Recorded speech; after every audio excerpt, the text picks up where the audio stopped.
I mean, I think the initial reaction from my family was, again, they just didn't understand what veganism was. And, you know, you have to understand that I came from like a typical Irish family. It was meat and two veg. You know, my palate up until a certain age would have been quite limited, I would say. You know, my parents weren't exactly adventurous when it came to food, although my dad was a good cook, a really good cook and a really keen cook. You know, so we were fed well and I enjoyed the food that we were given.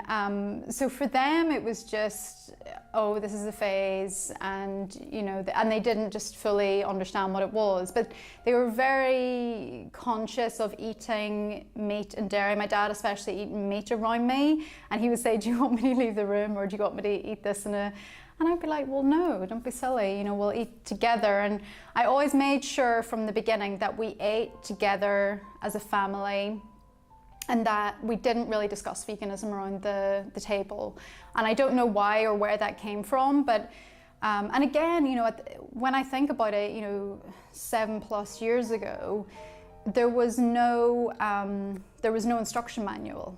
Like, there was no, I remember reading Alicia Silverstone's The Kind Life, and that was the only thing that I had read. I hadn't watched any of the documentaries.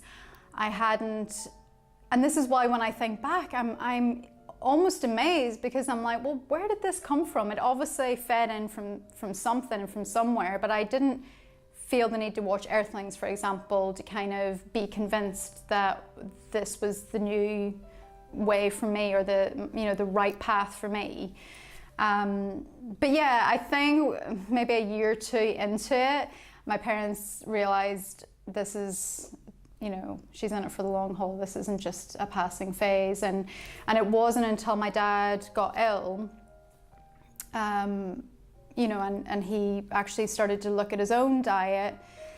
And I never would force anything on anyone. And like I said, you know, we would have discussions about things, but it would never be in the sense of me trying to convert someone or trying to convince them that the way that they were eating was wrong, or, you know, anything like that. You know, I wait for people to come to me. I kind of lay the groundwork, and I provide, obviously, hopefully easy, delicious recipes.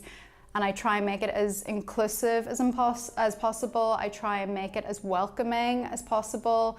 And I think maybe because of that, he felt comfortable that he could come to me and say, let's try this.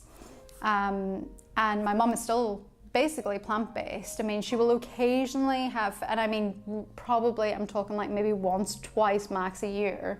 But essentially, I mean, she's not vegan per se, because she still obviously wears leather and things like that, but you know, for someone to go, you know, eating, you know, non-vegan food 60 years of their life, and then to suddenly make that switch, I think is really impressive.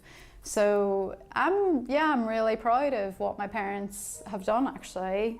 And you know, it just goes to show you that it doesn't matter what age or what stage you're at, you can dip into veganism. It's there for you, but I think it's very key, you know, as an influencer, if you will, to not be judgmental and to not sort of force anything on anyone else.